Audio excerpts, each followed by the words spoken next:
Bonjour les amis, salut, c'est Sébastien sur Actualia, on est YouTube et www.actualia.fr. Aujourd'hui sur Actualia Tech, la chaîne d'info multimédia, on va se poser une question. Alors que ça soit pour y mettre Windows, Linux, et bien, ou même BSD, pourquoi pas, on s'est posé la question, est-ce que on peut acheter un PC en 2025 ?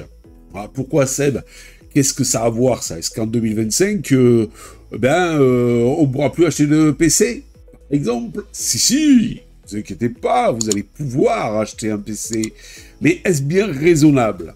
Ah bon, pourquoi ? Il y aura une crise économique, et donc il y aura moins de sous pour acheter le PC. Peut-être aussi, mais pas que.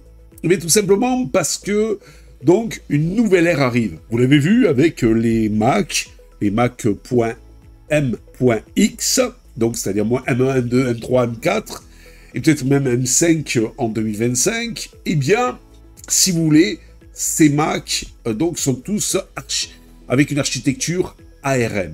Vous avez vu que de plus en plus Windows mise sur l'ARM, avec donc c'est les Snapdragon Elite, donc qui vous permettent tout simplement d'installer Windows ARM, qui est déjà prêt sans aucun problème, Windows 11 ARM, et il y a déjà une Logitech, mais malgré tout, il peut exécuter des logiciels basés sur x86, sur ARM, comme le fait si bien Mac aussi, macOS.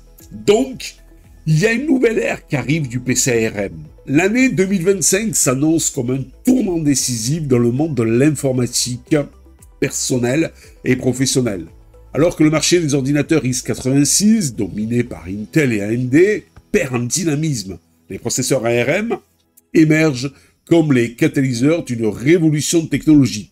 Voilà pourquoi il serait peut-être sage de différer tout achat de PC traditionnel cette année 2025 et d'attendre l'avènement des machines basées sur l'ARM.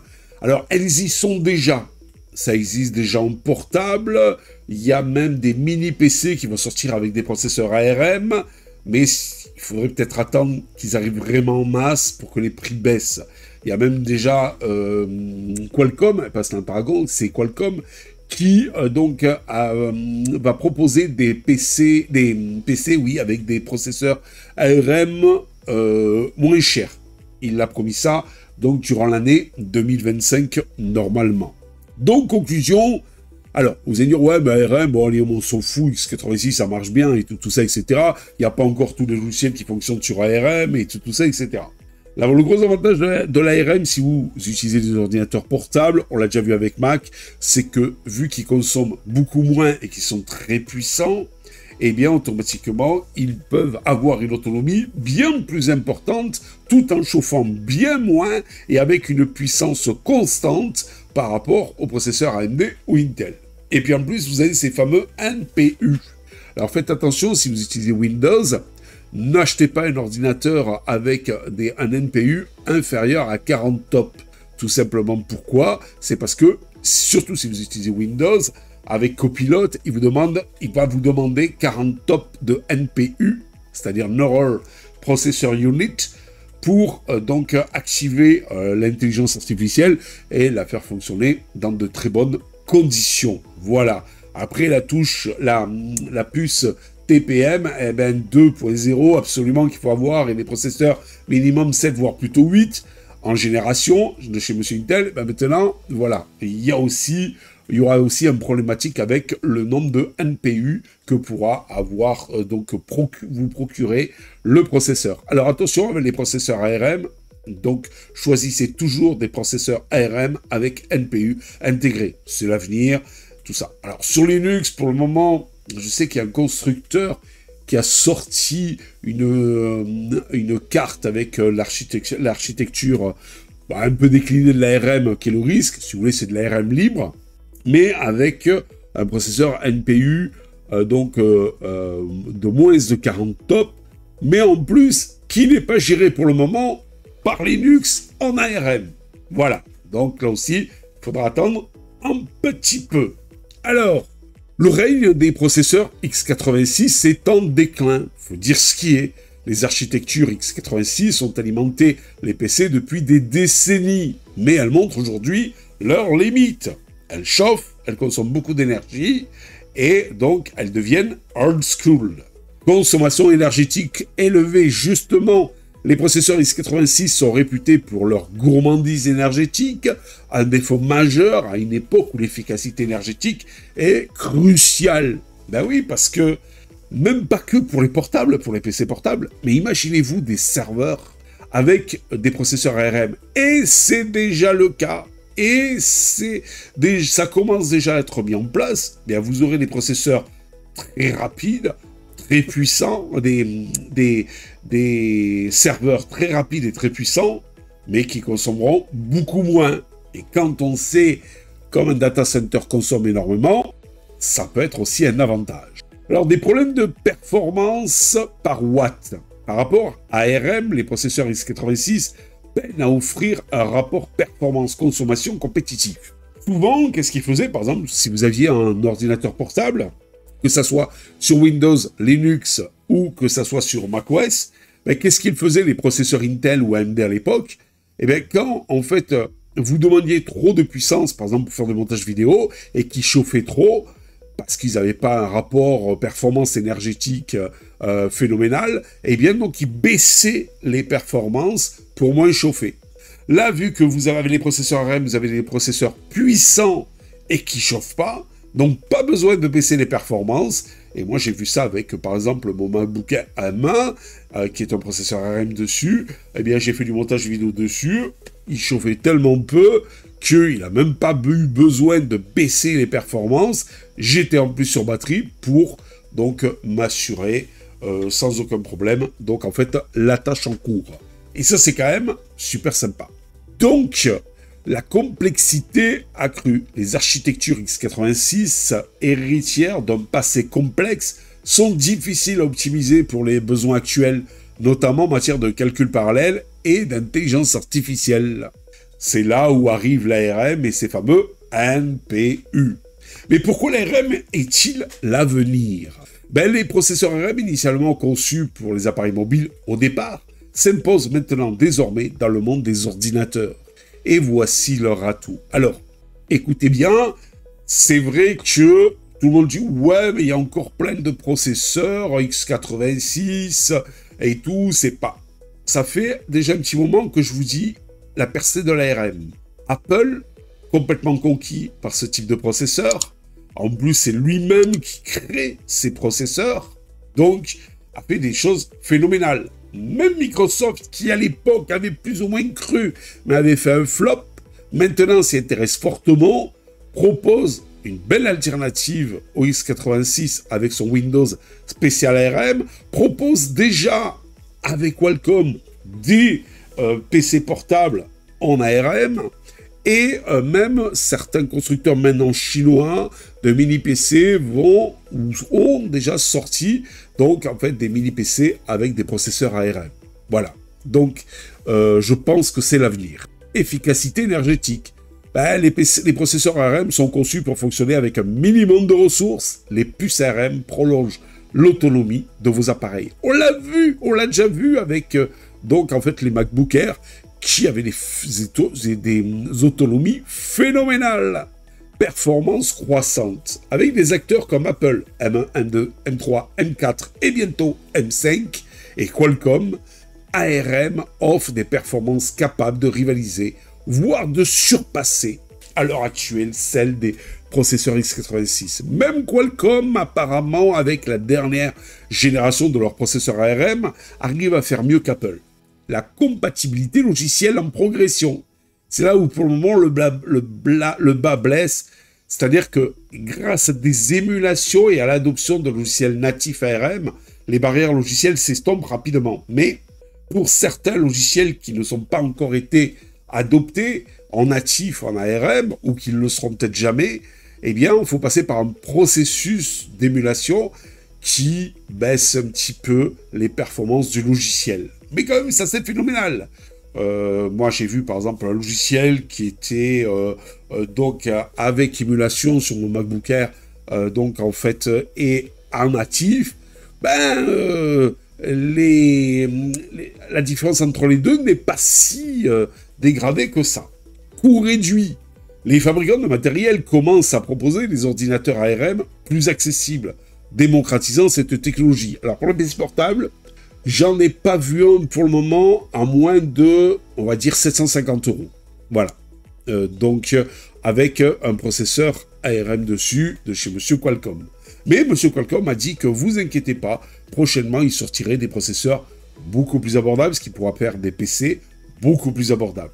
Les grands acteurs se positionnent. Apple, un pionnier visionnaire, depuis 2020. Et oui, quand même, ça fait 4 ans qu'Apple a marqué le coup avec sa transition vers l'ARM pour ses Macs, prouvant que cette architecture peut offrir puissance et efficacité. La gamme M1, M2, M3, M4 a mis la barre très haut et les innovations prévues pour 2025 laissent présager une domination renforcée. Microsoft rattraper le retard. Pourtant, c'est Microsoft qui a été un pionnier de l'ARM à l'époque, avec, rappelez-vous, Windows RT. Mais ça avait fait à l'époque un flop, un bid. Pourquoi? Parce qu'il était trop en avance sur son temps. Donc, Microsoft intensifie ses efforts pour optimiser Windows 11 sur ARM. Et je vais vous dire même mieux, il me semble que ça y est enfin, Windows, enfin Monsieur Microsoft, a mis donc son ISO, Windows 11 ARM, à disposition sur ses serveurs. Avec des partenariats stratégiques avec Qualcomm et des améliorations constantes, le géant cherche à s'imposer dans ce nouvel écosystème. Mais qui dit que peut-être que les Chinois vont proposer aussi des super processeurs qui seront compatibles avec Windows 11 ? Et donc, on pourra avoir des machines encore moins chères. Qualcomm et Nvidia, les challengers. Qualcomm promet des puces ARM capables de rivaliser avec les processeurs d'Apple, et c'est déjà le cas, tandis que Nvidia, avec son expertise en intelligence artificielle, pourrait bouleverser le marché en 2025 avec des solutions ARM innovantes. Imaginez-vous un processeur ARM avec un NPU plus une carte graphique Nvidia, mais c'est le top des tops pour utiliser n'importe quel logiciel d'intelligence artificielle, même en natif sur la machine. Pourquoi reporter votre achat donc? Bien acheter un PC traditionnel en 2025 pourrait être un mauvais investissement pour plusieurs raisons. L'obsolescence rapide. Les machines x86 risquent de devenir rapidement dépassées face aux performances des nouveaux PC ARM. Pour vous dire, et ça fait un petit moment maintenant que Monsieur Linux donc en fait a compilé des logiciels et des systèmes sur ARM, eh bien vous pouvez d'ores et déjà avoir un Linux compatible ARM sans aucun problème. Vous pouvez, la preuve en est, on l'a fait sur Actualia, installer sur donc un Raspberry Pi. Nous on l'avait fait avec un Raspberry Pi 4 et 8 Go de RAM, donc en mémoire. Eh bien, on avait installé une Manjaro ou une Ubuntu sans aucun problème, spécial ARM, puisque donc le Raspberry a un processeur ARM. Et ça fonctionne. Alors, il est vrai que le processeur du Raspberry Pi n'est pas un foudre de guerre, rien à voir avec les Qualcomm Elite, mais ça a marché. Et donc, il n'y a pas tous les logiciels, mais je veux dire que ça fonctionnait et c'était quand même assez utilisable. Écosystème en transition. Justement, les logiciels et applications s'alignent progressivement sur de l'ARM, rendant l'architecture x86 moins prioritaire pour les développeurs. Rappelez-vous le passage du 32 au 64 bits.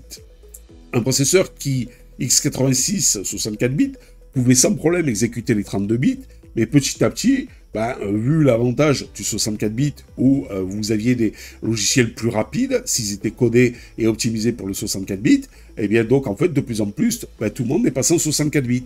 Et je dirais même plus, il y a très peu encore de distributions Linux qui sont en 32 bits, et je dirais qu'il y a pratiquement plus de logiciels donc en fait en 64 bits, en 32 bits récents. Ils sont tous en 64 bits. Donc, vous voyez, voilà, il faut savoir évoluer avec son temps. Valeur à long terme, les ordinateurs ARM, avec leur efficacité énergétique et leur performance, sont un choix plus durable.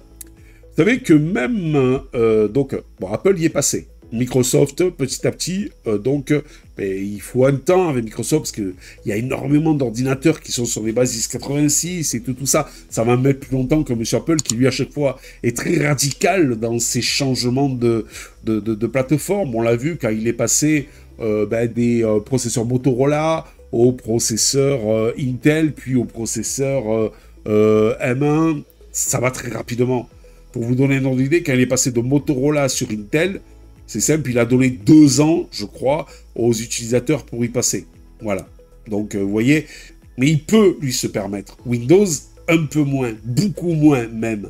Donc, si vous avez un ordinateur x86, c'est pas la peine de dire « je vais vite le revendre pour acheter de l'ARM ». Non. Pour le moment, gardez-le, mais gardez-le, ne le faites pas évoluer. Et attendez que l'ARM se démocratise et après passez sur l'ARM. Parce que l'ARM, pour le moment, c'est principalement que des PC portables. C'est un petit peu maintenant des mini-PC. Mais bientôt, ils vont vous sortir des cartes mères avec processeur ARM où vous pourrez mettre votre, tout simplement, NVIDIA dessus. Pourquoi pas, la mémoire, changer la mémoire comme vous voulez, tout, etc. Donc, vous voyez, ça va évoluer dans le bon sens par rapport à Apple, qui en a profité pour encore plus brider ses machines. Donc, que faire en attendant? Si vous avez besoin d'un nouvel ordinateur, optez pour un appareil intermédiaire. Par exemple, comme un Mac M1 ou un Mac M2, ou alors un ordinateur basé sur de l'ARM PC, avec les Qualcomm Elite, X Elite, voilà, ou alors un mini PC, avec ces fameux processeurs aussi Qualcomm. Alors, sachant X Elite. Alors, sachant que les cartes mères viendront un peu plus tard, voilà, mais ça va arriver. Donc, soit vous attendez un petit peu, soit vous passez sur Mac, malheureusement, ou soit vous passez sur un portable PC, voilà, mais portable, avec des processeurs ARM ou un mini PC, où vous attendez les nouvelles cartes mères qui vont arriver avec des processeurs ARM, voilà. Sachant que avec un Mac M1 et M2 only, pour le moment, seulement, vous pouvez installer un truc qui s'appelle, je ne sais plus comment, et qui vous permet d'installer Linux ARM dessus. Je crois que vous pouvez installer Ubuntu ARM, et vous pouvez installer Ashawi, un truc comme ça, et vous pouvez installer aussi une Fedora ARM dessus ces fameux Mac. Tout n'est pas encore fonctionnel, comme par exemple, le Thunderbolt. Vous ne pouvez pas basculer, par exemple, l'écran externe, la gestion de l'écran externe, mais ça va dans le bon sens. Petit à petit, ça évolue. Voilà. Donc, ces machines qui sont déjà basées sur de l'ARM vous garantiront une transition en douceur. Sinon, vous patientez jusqu'à ce que le marché offre une sélection beaucoup plus large de PC ARM, ce qui va arriver sûrement en 2025. Et c'est pas fait pour nous déplaire. Pour conclure, l'ère des PC ARM est imminente et promet une révolution dans la manière dont nous percevons l'informatique personnelle. Regardez, même les PC avec Chrome OS, déjà, ils commencent de plus en plus à sortir des PC avec Chrome OS en ARM. Plutôt que d'investir dans une technologie, il faut dire ce qu'il y a en fin de cycle, il est préférable d'attendre et d'embrasser ce nouveau paradigme. 2025 sera une année charnière, marquant l'évolution vers des ordinateurs plus performants, plus efficaces, moins gourmands en énergie, avec de plus grosses autonomies et mieux adaptés aux besoins modernes, car ils seront aussi optimisés pour l'intelligence artificielle. Voilà. Moi, un conseil, si vous devez changer de PC, attendez. Voilà, attendez au moins milieu, voire peut-être fin 2025, où nous aurons une plus large gamme de PC optimisés pour de l'ARM. Et bon, les éditeurs sont pas idiots. Quand ils vont voir ça, petit à petit, ils sortiront leur version pour de l'ARM, ce qui est déjà le cas pour beaucoup de logiciels, même sur Linux. Voilà. Allez, j'espère que vous avez aimé cette petite vidéo. N'oubliez pas de pouce en l'air, n'oubliez pas de vous abonner. Et tout ça pourquoi? Pour nous encourager dans cette belle aventure multimédia. Ciao les amis, bye bye. Si vous avez aimé cette vidéo, abonnez-vous, mettez un pouce en l'air, et partagez cette vidéo, merci, cela fait toujours plaisir.